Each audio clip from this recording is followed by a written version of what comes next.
प्यारे बच्चों, मैं आपका teacher PD Yadav political science के लिए। बच्चों, आज हम बात करेंगे एक न्यू चैप्टर की। आप देख सकते हैं लिखा हुआ है चैप्टर का नाम United Nations and its organisation, यानी संयुक्त राष्ट्र और उसके संगठन।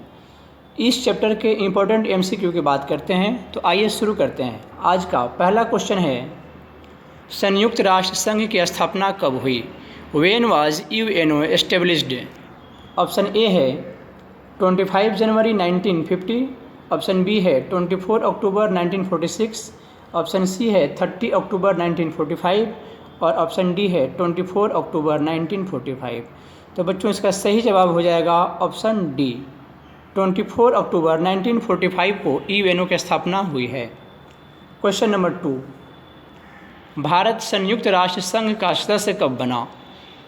When did India become a member of the UNO? Option A है 26 नवंबर 1949 और ऑप्शन बी है 30 दिसंबर 1950, ऑप्शन सी है 30 अक्टूबर 1945 और ऑप्शन डी है 26 दिसंबर 1945। तो इसका सही जवाब हो जाएगा ऑप्शन सी, 30 दिसंबर 1945 को भारत यूएनओ को ज्वाइन किया था। क्वेश्चन नंबर 3, क्वेश्चन है, संयुक्त राष्ट्र संघ के सुरक्षा परिषद में कितने स्थायी सदस्य हैं? How many permanent members are there in the Security Council of UNO? तो इसका सही जवाब हो जाएगा बच्चों ऑप्शन बी, सुरक्षा परिषद में 5 स्थायी सदस्य हैं। क्वेश्चन नंबर 4, सुरक्षा परिषद के 5 स्थायी सदस्यों की पहचान करें। Identify the 5 permanent members of the Security council. तो बच्चों, इसका सही जवाब हो जाएगा ऑप्शन सी, यूएसए, यूके, रसिया, चाइना और फ्रांस। ये 5 स्थायी सदस्य हैं और इनके पास वीटो पावर भी है। वीटो पावर की बात बाद में करेंगे अगले क्वेश्चन में। क्वेश्चन नंबर 5 देखते हैं, सुरक्षा परिषद में कितने अस्थायी सदस्य हैं? How many numbers of temporary members in the Security council? तो बच्चों, इसमें है 10, ऑप्शन डी हो जाएगा। सुरक्षा परिषद में 15 सदस्य होते हैं, जिसमें 5 परमानेंट मेंबर और 10 टेम्पररी मेंबर होते हैं। जो 5 परमानेंट हैं इनके पास वीटो पावर होता है और जो 10 टेम्पररी मेंबर हैं ये 2 साल के लिए चुनकर आते हैं। क्वेश्चन नंबर 6, संयुक्त राष्ट्र संघ के सदस्य कितने देश हैं? How many countries are members of UNO? तो इसका सही जवाब है ऑप्शन सी, 193 कंट्री संयुक्त राष्ट्र संघ में हैं। क्वेश्चन नंबर 7, संयुक्त राष्ट्र संघ के वर्तमान महासचिव कौन हैं? Who is the secretary general of UNO at present? तो इसका सही जवाब होगा Antonio Guterres, option C. Antonio Guterres पुर्तगाल के पूर्व प्रधानमंत्री हैं। क्वेश्चन नंबर 8, संयुक्त राष्ट्र संघ के किस अंग ने 1994 से अपने संचालन को निलंबित कर दिया है? Which organ of the UNO has suspended it's operations since 1994? तो बच्चों, इसका सही जवाब हो जाएगा ऑप्शन बी, ट्रस्टीशिप काउंसिल ने पलाऊ के आज़ादी के बाद यानी कि 1 जनवरी 1994 को पलाऊ इंडिपेंडेंस हो गया। इसके बाद से ट्रस्टीशिप काउंसिल का काम बंद हो गया है। 1 जनवरी लिख सकते हैं आप और 1994। क्वेश्चन नंबर 9 देखिए, संयुक्त राष्ट्र संघ का मुख्यालय कहाँ है? Where is the headquarters of UNO? तो इसका हेडक्वार्टर है अमेरिका में, यूएसए। अमेरिका के न्यूयॉर्क शहर में यूएनओ का हेडक्वार्टर है, न्यूयॉर्क। क्वेश्चन नंबर 10, 1945 में संयुक्त राष्ट्र के चार्टर पर हस्ताक्षर करने वाले कितने मूल सदस्य देश थे? How many original member countries that sign the charter of the United Nations back in 1945 was? तो इसका सही जवाब ऑप्शन डी हो जाएगा, 51 कंट्रीज थे जो यूएनओ के चार्टर पर हस्ताक्षर किए थे। क्वेश्चन नंबर 11, किसने कहा संयुक्त राष्ट्र मानवता को स्वर्ग पहुंचाने के लिए नहीं बल्कि उन्हें नरक से रोकना है। यानी कि किस विद्वान ने कहा था कि संयुक्त राष्ट्र मानवता को स्वर्ग पहुंचाने के लिए नहीं बल्कि उन्हें नरक पहुंचने से रोकना है? Who said the United Nations was not created to take humanity to heaven but to save it from hell? तो बच्चों इसका सही जवाब हो जाएगा ऑप्शन डी, डैग हैमर्सक्लोज़। बच्चों ये स्वीडन के रहने वाले थे, स्वीडन जो देश है, और ये यूएनओ के सेकंड सेक्रेटरी जनरल थे। इनका टाइम पीरियड था 1953 से लेकर 1961 और इन्हें 1961 में नोबेल प्राइज़ भी मिला। यह एक अर्थशास्त्री थे। क्वेश्चन नंबर 12 देखते हैं। संयुक्त राष्ट्र संघ ने किसका स्थान लिया है? The United Nation was a successor of. इसका सही जवाब हो जाएगा option B, League of Nations. राष्ट्र संघ के बदले में संयुक्त राष्ट्र संघ आया है। बच्चों राष्ट्र संघ की स्थापना 1920 में हुई थी, फर्स्ट वर्ल्ड वॉर के बाद, ताकि दुनिया सेकेंड वर्ल्ड वॉर में ना जाए, दुनिया को फिर से जान माल की हानि ना हो, इतने बड़े पैमाने पर देश आपस में ना भिड़ें और लोग ना मारे जाएं। यानी कि विश्व शांति के लिए इसकी स्थापना की गई थी लीग ऑफ नेशन की 1920 में। लेकिन लीग ऑफ नेशंस यानी कि राष्ट्र संघ अपने उद्देश्य में सफल नहीं हो सका और दुनिया सेकेंड वर्ल्ड वॉर की तरफ चली गई। दूसरा विश्व युद्ध हो गया और सेकेंड वर्ल्ड वॉर के दौरान ही फिर से कोशिश की गई कि एक ऐसी संस्था बनाई जाए अंतर्राष्ट्रीय लेवल पर पूरे दुनिया को मिलाकर, ताकि थर्ड वर्ल्ड वॉर ना हो और दुनिया में शांति व्यवस्था कायम रहे। तो सेकेंड वर्ल्ड वॉर के बाद यूएनओ अस्तित्व में आया, यूनाइटेड नेशन ऑर्गेनाइजेशन, जिसकी हम आज बात कर रहे हैं। तो इसका आंसर बी हो जाएगा। क्वेश्चन नंबर 13 क्वेश्चन है, संयुक्त राष्ट्र संघ की वह एजेंसी जो परमाणु हथियारों के शांतिपूर्ण उपयोग से संबंधित है। The United Nations agency concern with the safety and peaceful use of nuclear technology is. Question कह रहा है कि संयुक्त राष्ट्र संघ की वह एजेंसी जो दुनिया में परमाणु हथियारों के शांतिपूर्ण उपयोग को बढ़ावा देती है। तो इसका सही जवाब हो जाएगा option A, international Atomic Energy agency, यानी कि अंतर्राष्ट्रीय आणविक ऊर्जा एजेंसी, जिसको IAEA भी बोलते हैं, और यह 1957 में अस्तित्व में आया है IAEA। क्वेश्चन नंबर 14, निम्नलिखित में से कौन सुरक्षा परिषद में अस्थायी सदस्यता के लिए भारत के प्रस्तावों को अधिक महत्व देगा? Which among the following would give more weightage to India's proposal for permanent membership in the Security Council? Question कह रहा है कि ये जो 4 विकल्प दिए गए हैं, 4 ऑप्शन है, इसमें से कौन सबसे अधिक महत्वपूर्ण है भारत को यूएनओ के सुरक्षा परिषद में स्थायी मेंबरशिप, परमानेंट मेंबरशिप देने के लिए? भारत की योग्यता है, उसमें से कौन सी योग्यता सबसे अधिक महत्वपूर्ण है? तो पहला ऑप्शन है मिलिट्री पावर यानी कि सैनिक शक्ति, ऑप्शन बी है न्यूक्लियर पावर यानी कि परमाणु शक्ति, ऑप्शन सी है प्राइमरी मेंबर ऑफ यूएन यानी कि संयुक्त राष्ट्र संघ का प्राथमिक सदस्य, और ऑप्शन डी है emerging economic power and stable democracy.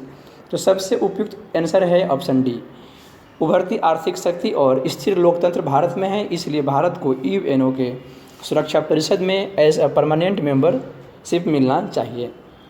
Next question देखते हैं। 15 नंबर क्वेश्चन कह रहा है, अंतर्राष्ट्रीय मुद्रा कोष का मुख्यालय कहाँ है? Where is the headquarters of the IMF? तो इसका हेडक्वार्टर है बच्चों ऑप्शन सी, वाशिंगटन DC में। आप यहाँ DC लगा लें, वाशिंगटन DC में, ठीक है। नेक्स्ट क्वेश्चन देखते हैं, which organisation is meant for children? संयुक्त राष्ट्र संघ की एजेंसी जो बच्चों से संबंधित है। तो इसका सही जवाब हो जाएगा यूनिसेफ।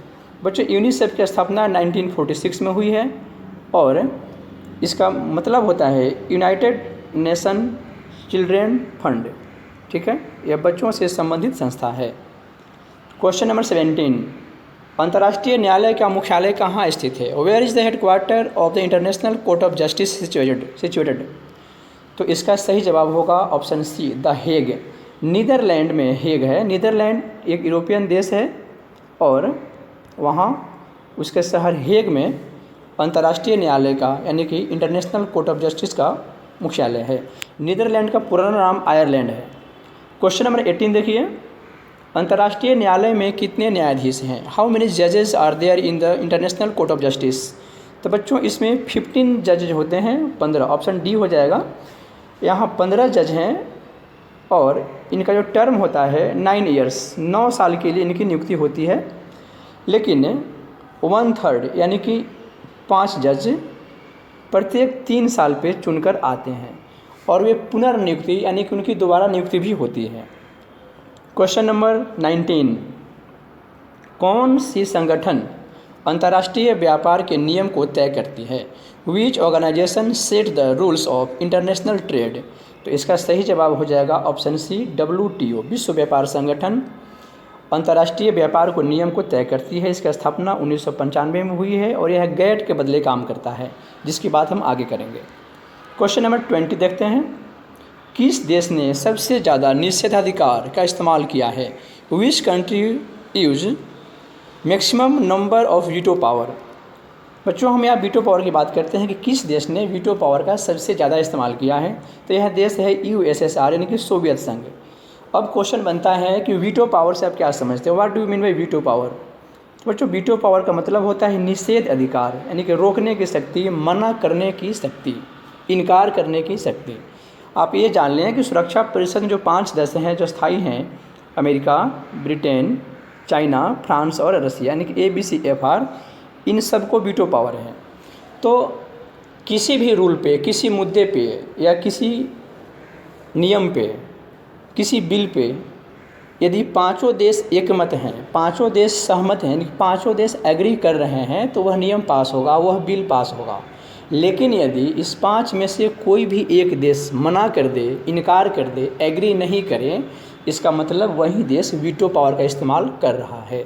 यानी कि वीटो पावर का मतलब होता है मना करने की शक्ति, रोकने की शक्ति। ओके, क्वेश्चन नंबर 21 देखिए, संयुक्त राष्ट्र संघ का मुख्य उद्देश्य है, the prime objective of the UNO is, इसका सही जवाब होगा option A, to maintain peace and security, यानी कि शांति एवं सुरक्षा को बनाए रखना संयुक्त राष्ट्र संघ का मुख्य उद्देश्य है। ऑप्शन ए सही हो जाएगा। क्वेश्चन नंबर 22 देखिए, क्वेश्चन है IAEA का विस्तार रूप लिखें। Right of full form of IAEA, अभी हमने बात किया था इसके बारे में, तो इसका सही जवाब है option B, International Atomic Energy Agency. अंतर्राष्ट्रीय आणविक ऊर्जा एजेंसी 1957 में अस्तित्व में आया है और इसका काम है पूरे दुनिया में परमाणु ऊर्जा के शांतिपूर्ण उपयोग को बढ़ावा देना है। क्वेश्चन नंबर 23 देखिए, NGO का विस्तार रूप क्या है? तो बच्चों NGO का विस्तार रूप होता है non governmental organisation. Option B सही हो जाएगा। हिंदी में बोलेंगे गैर सरकारी संगठन। ठीक है, ये सरकारी नहीं होते हैं, गैर सरकारी होते हैं।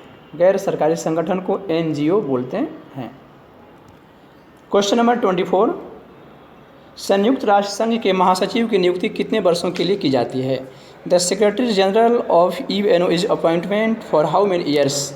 बच्चों इनकी नियुक्ति 5 वर्ष के लिए होती है। ऑप्शन सी सही है। क्वेश्चन नंबर 25, मानव अधिकारों से संबंधित संगठन कौन है? Which organisation is related to human rights? तो मानव अधिकारों से संबंधित संगठन का नाम है एमनेस्टी इंटरनेशनल, जो लंदन में है और 1961 में अस्तित्व में आया है। यह दुनिया भर में मानव अधिकारों की रक्षा करता है, एमनेस्टी इंटरनेशनल। और एक अमेरिका में भी है ह्यूमन राइट वॉच, वो भी मानव अधिकारों से संबंधित संगठन है। क्वेश्चन नंबर 26, निम्नलिखित को कालक्रमानुसार व्यवस्थित करें। Arrange the following in the Chronicle order of their establishment, यानी कि जिसकी स्थापना पहले हुई है उसे पहले और जिसका बाद में हुआ है उसे बाद में लिखेंगे। तो सबसे पहले इनके ईयर लिख लेते हैं कि इनकी स्थापना कब हुई है। फर्स्ट में है WTO, तो WTO की स्थापना हुई है 1995 को। लीग ऑफ नेशन 1920 और अगला है विश्व बैंक 1944 ब्रेटन वुड सिस्टम के तहत हुई है और एमनेस्टी इंटरनेशनल 1961। तो सबसे पहले कौन आ जाएगा? 1920, यानी कि बी ऑप्शन हो जाएगा पहले। उसके बाद ऑप्शन सी है वर्ल्ड बैंक 1944। उसके बाद ऑप्शन डी आ जाएगा एमनेस्टी इंटरनेशनल 1961 और लास्ट में ऑप्शन ए, यानी कि ऑप्शन ए सही हो जाएगा, BCDA। क्वेश्चन नंबर 27 देखिए, निम्नलिखित को क्रमानुसार व्यवस्थित करें। Arrange the following in the Chronicle order. इनको भी अरेंज करना है ईयर वाइज। तो यहाँ भी हम डेट लिख लेते हैं पहले। तो सबसे पहले इसमें IMF। तो बच्चों IMF की स्थापना 1944 में हुई है, लेकिन यह काम करना शुरू किया है 1945 के लास्ट में। तो फॉर्मेशन की बात करें तो 1944 लिखेंगे इसमें, क्योंकि ब्रेटन वुड सिस्टम के तहत वर्ल्ड बैंक और IMF 1944 में बने हैं, और वर्ल्ड बैंक 1944 में काम करना शुरू किया है और IMF 1945 में काम करना शुरू किया है। चूँकि फॉर्मेशन की बात हो रही है तो 1944 ही सही होगा, बच्चे कन्फ्यूज ना हो। याल्टा कॉन्फ्रेंस है इसमें। तो बच्चों याल्टा कॉन्फ्रेंस फरवरी 1945 का है, 4 से 11 फरवरी 1945 तक चला ये। और अटलांटिक चार्टर 1941 है, और इंडिया ज्वाइन द UN यानी कि अक्टूबर 1945 है। अब देखते हैं कि कौन पहले आएगा। सबसे पहले आएगा ऑप्शन C 1941। तो ऑप्शन C है ऑप्शन 3 के पास। उसके बाद आएगा ऑप्शन A 1944, उसके बाद ऑप्शन B आ जाएगा याल्टा फरवरी 1945, और सबसे लास्ट में D होगा अक्टूबर 1945। तो ऑप्शन 3 सही हो जाएगा, CABD। क्वेश्चन नंबर 28 देखिए।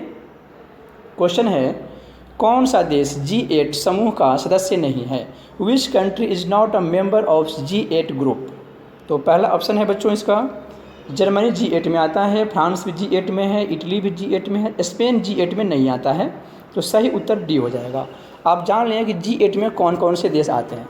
बच्चों G8 में आता है अमेरिका, ब्रिटेन, फ्रांस, रसिया और जर्मनी, जापान, इटली और कनाडा।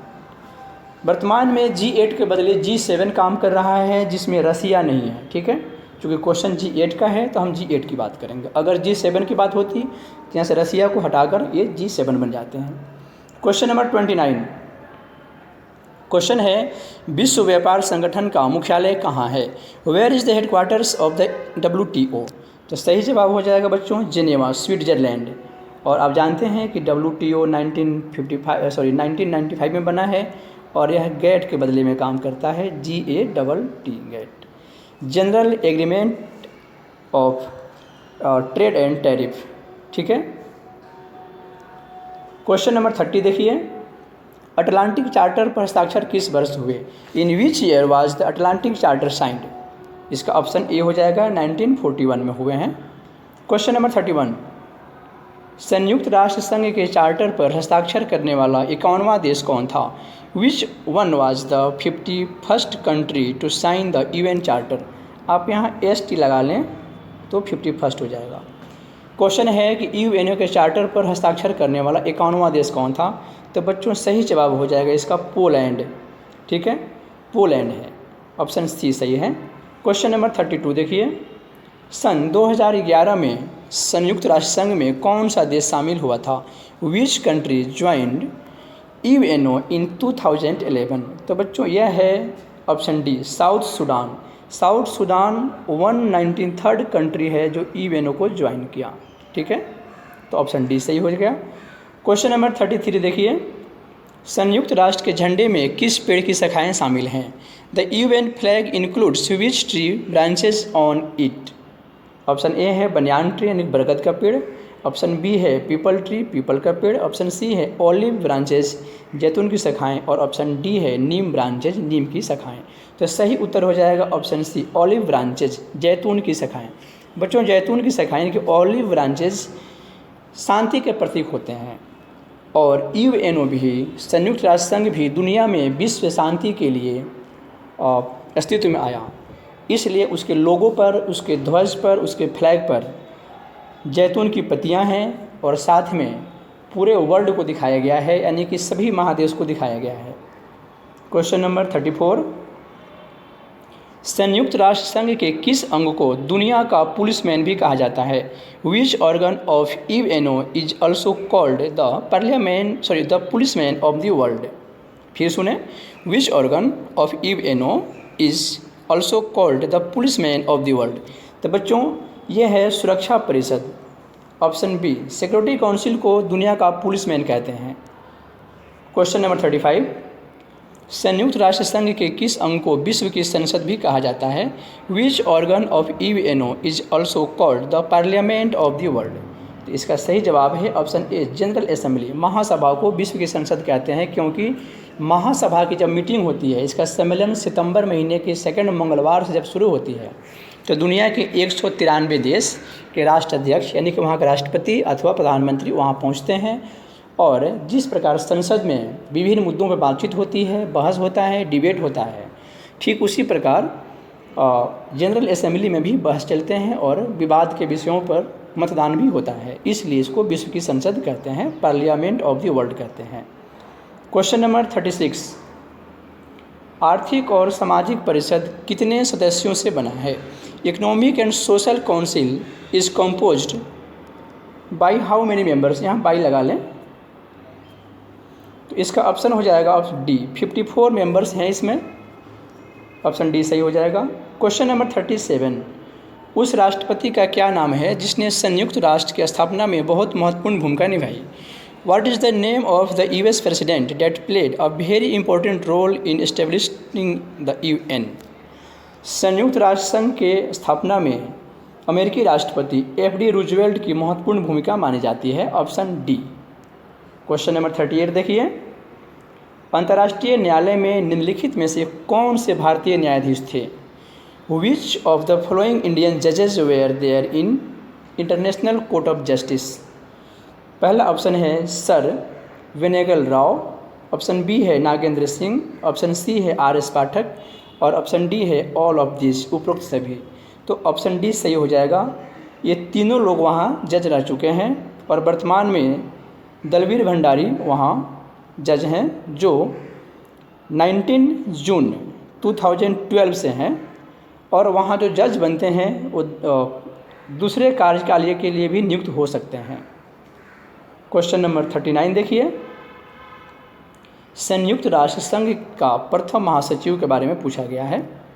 तो प्रथम महासचिव थे, क्वेश्चन है संयुक्त राष्ट्र संघ के प्रथम महासचिव के बारे में बताएं, उनका नाम पूछा गया है। तो बच्चों इसका सही जवाब है option D, Trygve Lie. First secretary general of the UN was Trygve Lie, ठीक है। क्वेश्चन नंबर 40 देखिए, संयुक्त राष्ट्र संघ की आधिकारिक भाषाएं क्या है? लैंग्वेज पूछे गए हैं वहाँ के। ऑप्शन ए है फ्रेंच और इंग्लिश, ऑप्शन बी है रशियन और अरेबिक, ऑप्शन सी है चाइनीज़ एंड स्पेनिश और ऑप्शन डी है ऑल ऑफ दिस। तो ऑप्शन डी सही हो जाएगा, सभी लैंग्वेज। आप इसको ऐसे भी याद रख सकते हैं, SRFACE,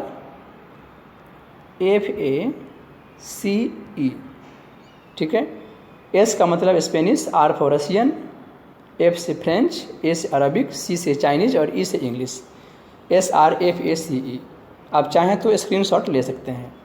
क्वेश्चन नंबर 41, संयुक्त राष्ट्र महासभा की पहली महिला अध्यक्ष कौन थी?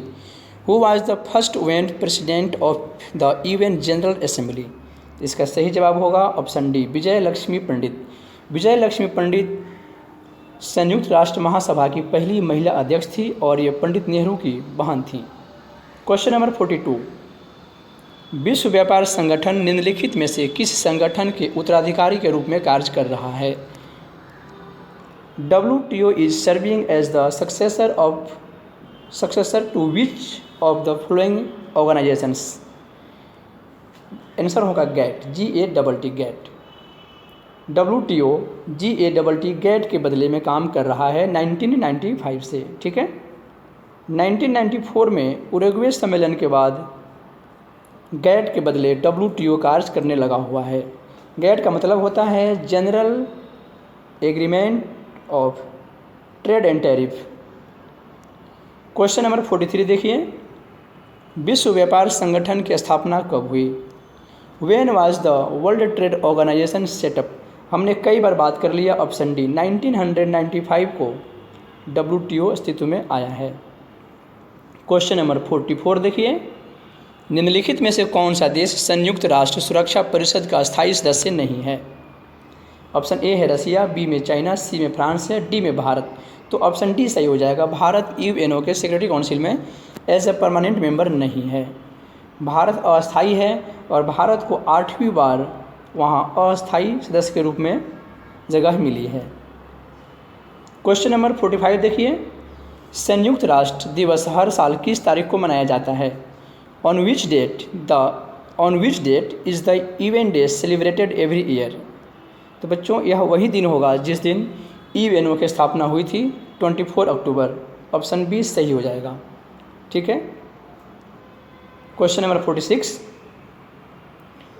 संयुक्त राष्ट्र सुरक्षा परिषद के अस्थायी सदस्य कितने समय के लिए चुने जाते हैं? Non permanent members of UN Security Council are elected for a period of 2 years.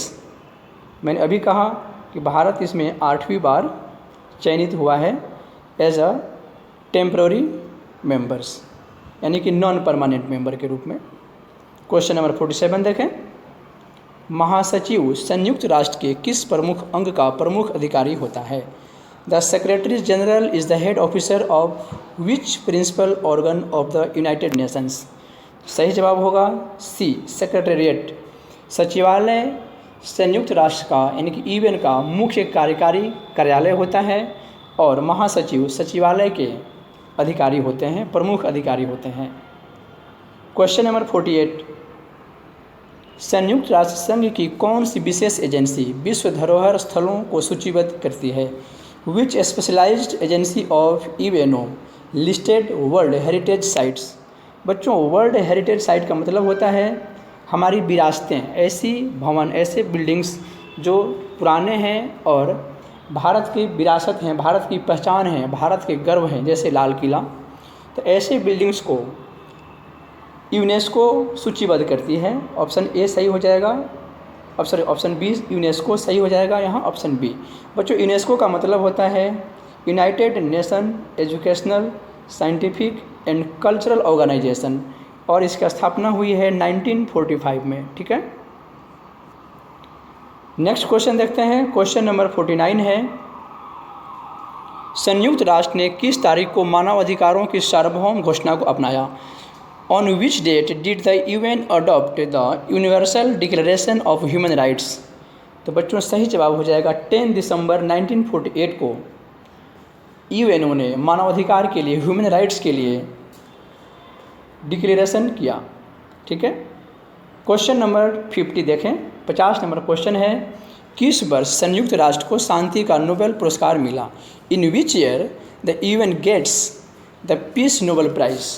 तो सही जवाब है ऑप्शन सी, 2001 में यूएनओ को और उसके सेक्रेटरी जनरल, तत्कालीन सेक्रेटरी जनरल थे कोफी अन्नान, तो कोफी अन्नान को भी और यूएनओ को संयुक्त रूप से शांति का नोबेल पुरस्कार मिला है। फिर से सुन लें, 2001 में संयुक्त राष्ट्र संघ को और उसके महासचिव कोफी अन्नान को शांति का नोबेल पुरस्कार मिला। क्वेश्चन नंबर 51 देखिए, जो लास्ट क्वेश्चन है, संयुक्त राष्ट्र संघ के मुख्य अंग हैं। Main organs of the UNO are, पहला है जनरल असेंबली यानी कि महासभा, दूसरा है सिक्योरिटी काउंसिल यानी कि सुरक्षा परिषद, तीसरा है इकोनॉमिक एंड सोशल काउंसिल, आर्थिक और सामाजिक परिषद, और चौथा है इंटरनेशनल कोर्ट ऑफ जस्टिस, अंतर्राष्ट्रीय न्यायालय, और पांचवा है सेक्रेटेरिएट यानी कि सचिवालय, और छठा है ट्रस्टीशिप काउंसिल यानी कि न्यास परिषद या प्रन्यास परिषद, और अगला ऑप्शन है ऑल ऑफ दिस। तो बच्चों ये 6 हैं, यानी उपरोक्त सभी यूएनओ के मुख्य ऑर्गन हैं। मैंने यहाँ लास्ट में इनका नाम लिख दिया है, आप इन्हें भी नोट कर सकते हैं, चाहें तो स्क्रीनशॉट भी ले सकते हैं। बच्चों आज के वीडियो क्लास में इतना ही। अगले वीडियो क्लास में किसी अन्य टॉपिक पर बात करेंगे। आप इस वीडियो को सब्सक्राइब कर दें चैनल को, और वीडियो को लाइक कर दें और अपने फ्रेंड सर्किल में शेयर कर सकते हैं। थैंक यू बच्चों, आज इतना ही।